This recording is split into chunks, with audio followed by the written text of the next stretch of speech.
What's going on, everybody? I wanted to show you guys a port here in China. It's one of their most advanced ones. On this dock, there are no people. Everything's automated over here. The machines, the trucks, the hammerhead crane is actually driven by a real human, but he's actually in an office. He's actually not up inside that crane, which is just completely insane. But autonomy has been happening in Rotterdam for over 30 years. They're the most advanced dock in the world.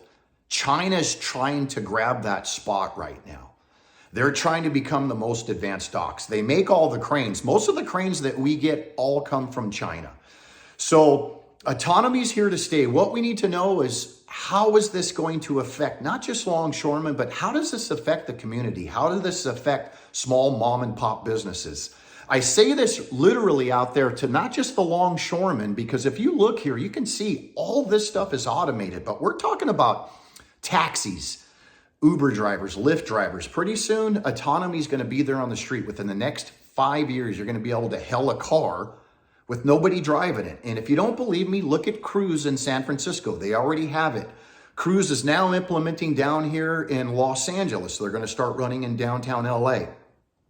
Autonomy, robotics, AI, that stuff is here, and advances in medicine are here. We're going to see so much change in the next 5 years that it's critical for us to stay on top of this technology, because we have another contract in 6 years. That's what our contract, I think, is. It's going to be a 6-year contract. 6 more years, we're going to be facing even more of this. And I can guarantee you they're going to be implementing some of this during this 6 years. So we really need to stay on top of this. We need to know what's happening. We need to know what these companies, what is your end game on this? Is everybody going to be out of work and nobody has a job?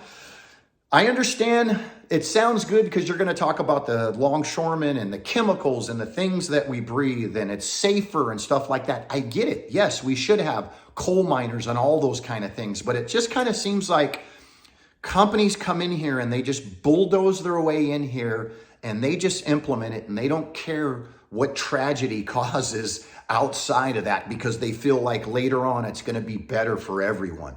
And I have to agree that technology, does benefit everyone, and it is better for everyone. But we need to start learning how to integrate these things together with the people that you're getting rid of, so we can either integrate into the new jobs or slowly transition into a different career, so that we're just not saying, okay, you guys are done in a year. It's insane. But I just wanted to share this with you, let you know autonomy's here. It's growing. It's not going to change. Things aren't going to get any different. We can keep fighting this and slowing it as much as we can. But I want to say, with slowing down technology, you have other parts of the world that are grabbing and embracing this technology because they know what it's going to bring for them in the future. That's what we need to figure out together.